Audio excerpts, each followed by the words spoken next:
안녕하세요. 오늘은 데이비드 흉에 대해서 살펴보도록 하겠습니다. 지난 시간에 토마스 아퀴나스 그리고 라이프니츠가 우주론적 증명, 원인론적 증명으로 신이 있음을 증명했다고 했죠. 그런데 데이비드 흉은 그렇게 원인론적 증명에 대해서 반대 의견을 펼칩니다. 독일이나 프랑스는 이제 관념론, 합리론이라는 것이 주된 철학 방법이었고요. 영국은 이와는 정반대로 경험론이 주된 철학 방법이었습니다.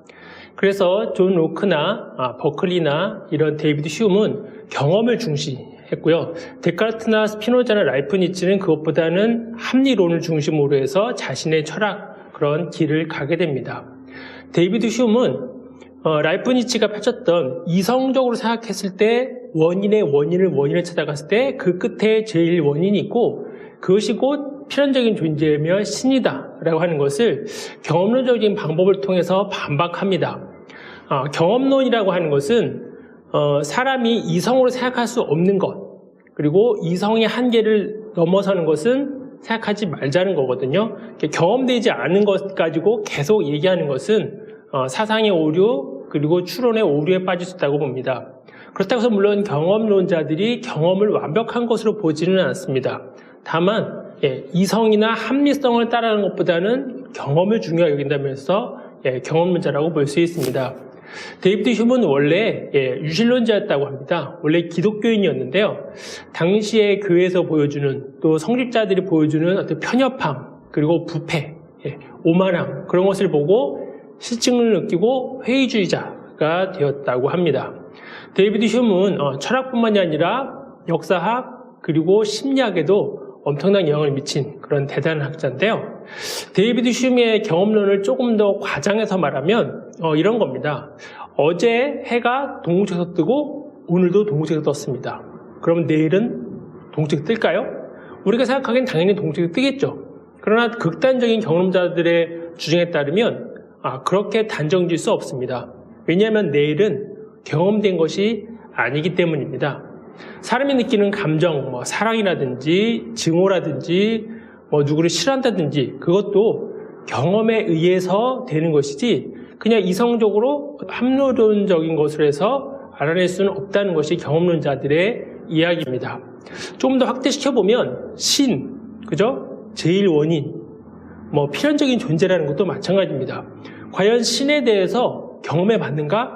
라고 질문을 던져보면 합리론자들이 생각했을 때 원인의 원인을 따라가서 그러니까 그 끝에 신이 있다라고 하는 것이 경험자들이 봤을 때는 전혀 터무니없고 그리고 말도 안 되는 그러한 결론이라는 것을 보게 됩니다.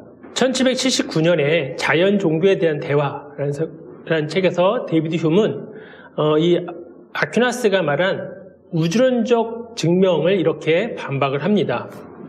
대상들의 영원한 연속을 추적할 때 보편적 원인이나 첫 번째 저자와 같은 개념을 찾는 일은 터무니없는 짓이다. 이러한 고리 또는 대상들의 연속에서는 각 부분은 그것에 선행하는 것의 결과가 되고 그 뒤에 오는 것의 원인이 된다. 이러한 부분들을 하나의 전체로 합치는 일은 마음이 하는 임의적인 활동이며 사물들의 본성에는 아무런 영향을 주지 않는다. 우주론적 증명이라는 것이 지금 우리 눈앞에 보이는 것, 어떤 사람이나 사물이나 넓게 보면 지구나 우주 같은 거겠죠. 경험할 수 있는 것을 가지고 경험하지 못한 원인을 찾아가는 것이 우주론적 증명이거든요. 근데 데이비드 흉이 봤을 때는 그럴 수는 있다는 거예요. 눈앞에 보이는 경험할 수 있는 걸 가지고 그 이전에 무엇이 있었을까, 또 그 이전에 무엇이 있었을까를 찾아갈 수는 있다는 거 보는 겁니다. 하지만 찾아간다고 하는 것은 마음의 그냥 하나의 추리에 불과하지 그것이 그 존재의 본질의 원인을 찾는 것은 결코 아니라는 겁니다. 왜? 경험할 수가 없는 거거든요. 그러니까 우주론적 증명을 펼친 사람들은 어찌 보면 신이 존재한다. 하나님이 있다. 라는 전제에 의해서 그럼 신이 있으면 어떻게 증명하지? 이렇게 생각해보니 그렇지. 어떤 사물이 있고 또 우주가 있을 때 그러한 것이 어떻게 생겨났지? 그 원인이 있을 것이다. 원인을 따라가다 보면 그렇지. 거기 제일 원인이 있고 그리고 그 존재는 필연적인 존재이고 그러니까 봐라. 신이 있다. 이렇게 결론을 냈다는 겁니다. 원인론적 증명을 그냥 쭉 생각해보면 라이프니츠나 아퀴나스의 한 말이 굉장히 타당한 것 같습니다. 정말 누가 생각해도 신은 그러한 논리를 따라가면 신은 분명히 존재하죠. 그러나 이 경험론자들의 의견을 따라보면 그렇게 신을 추적해서 신이 있다라고 결론을 내렸다기보다는 아예 처음부터 신이 있다라는 전제하에서 그러한 논리력을 만들어냈다고 하는 것으로 상당히 일리 있는 그러한 반론이 될 수 있습니다. 인간의 이해력의 탐구라는 글에서 데이비드 휴먼이 이렇게 얘기를 합니다. 당구공이 두 개가 있는데 우리가 당구를 생각하면 쉽죠. 이 당구공이 때립니다. 그러면 이렇게 쳐서 이 당구공이 움직입니다. 그러면 원인론적 증명 또는 우주론적 증명은 분명히 이쪽에 있는 당구공이 이 당구공을 쳤으니 이 당구공은 다른 당구공에 의해서 움직였을 것이고 그 당구공은 또 당구채에서 움직였을 것이고 그 당구채를 든 사람이 있을 것이다라고 추론할 수 있는 거죠. 그렇게 쭉 거슬러 올라가다 보면 결국에는 모든 것의 원인이 되는 제1원인자, 필연적인 존재, 곧 신이 등장을 하게 됩니다. 근데 쉼이 봤을 때는 그건 말도 안 되는 거예요. 왜냐하면 눈앞에 보이는 것은 단지 이 두 개의 당구공이 이게 움직여서 얘를 쳤다는 것밖에는 경험할 수 없다는 겁니다.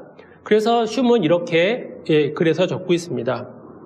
우리의 밖에 있는 대상을 보면서 원인의 작용을 알아내고자 한다면 심이나 필연적 연관성에 대해 알아낼 수 있는 방법은 전혀 없다. 그리고 또한 결과를 원인에 연결해주며 원인에 뒤따라 결과를 반드시 일어나게 해주는 어떤 성질도 없다. 우리는 단지 하나가 실제 사실에 있어서 다른 하나의 뒤를 따라 생겨났다는 것만을 발견할 수 있을 뿐이다. 우주의 모습을 보면서, 그죠? 그것이 사람이건, 지구건, 어떤 돌멩이건, 그것을 보고서, 저것이 있은 거 보니 그 이전에 뭔가 저것의 원인이 있을 것이다라고 추측은 분명히 할 수 있습니다. 그런데 그 정도 추측에서 머물러야지 계속 원인을 따라가서 끝까지 올라가서, 그러니 바로 신이 있다라고 말할 수 있겠는가? 경험자들 봤을 때는 절대로 그럴 수 없습니다. 하나의 관념일 뿐이고 그냥 사람의 마음속에서 고리와 고리를 연결시킨 원인의 원인을 따라가는 마음속의 산물일 뿐이지 그것이 그 물건의 어떤 존재의 본질은 결코 아니라고 하는 주장입니다. 데이비드 휴미 봤을 때에 이 세상, 어떤 진리건 어떤 존재건 그것을 파악하는 최선의 길은 경험할 수 있는 것을 가지고 말하는 것뿐입니다. 경험할 수 없는 것은 그냥 모르는 거예요. 그러면 이렇게 질문을 던질 수 있습니다. 그럼 신을 어떻게 믿을 수 있지? 신을 어떻게 할 수 있지? 이성으로, 논리로 신의 존재를 알 수 있을까? 데이비드 휴먼은 그럴 수 없다고 봅니다. 왜냐하면 신은 그렇게 사람이 경험할 수 있는 게 아니거든요. 그럼 신을 어떻게 알 수 있느냐? 믿음으로 알 수 있다는 거예요. 신앙으로 알 수 있다는 겁니다. 말 그대로 그 믿음과 신앙은 경험에서 벗어나는 것이죠.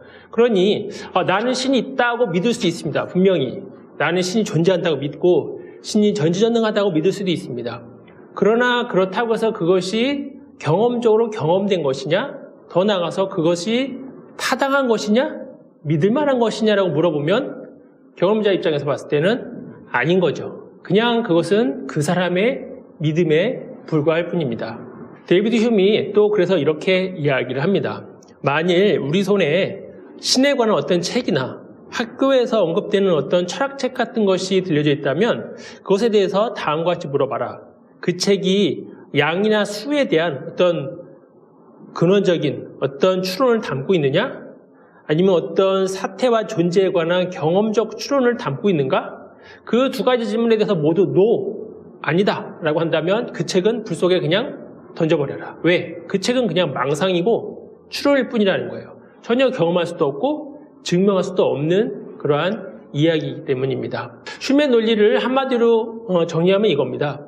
당구공이 두 개가 움직일 때에 우리가 보이는 화면에서 당구공 두 개만 보였을 때도 사람들은 이 당구공을 움직이면 눈에 보이진 않지만 또 제3의 어떤 힘이 있을 것이라고 추론을 합니다. 근데 쉼은 말도 안 되는 소리라고요. 멈춰라. 왜? 이렇게 이해할 수 있습니다. 이 당구공을 칠 때 어떤 다른 당구를 치는 사람이 당구대로 여기서 쳐서 이 당구공이 움직였을 수도 분명히 있습니다. 하지만 그렇지 않을 수도 있죠. 어떤 다른 당구공이 이곳에 날아와서 얘를 때려서 얘가 움직일 수도 있습니다. 또는 뭐 바람이 강하게 불어서 그냥 얘가 일로 와서 움직일 수도 있습니다. 아니면 아예 당구대 자체가 기울어져 있기 때문에 그냥 그 기울기 때문에 얘가 흘러와서 이쪽을 때렸을 수도 있습니다. 그러니 원인론적 증명, 우주론적 증명들이 얘기하듯이 이성적으로 계속 거슬러 올라가다 보면 타당한 신의 존재를 발견할 수 있다라고 하는 것이 경험자들 봤을 때는 굉장히 어리석고, 증명할 수도 없고, 이성의 한계를 넘어서고, 경험의 한계를 넘어서고, 타당성의 한계를 넘어서는, 매우 미흡한 그러한 신조증명이다라고 말씀을 드릴 수 있겠습니다. 다음 시간에 뵙겠습니다.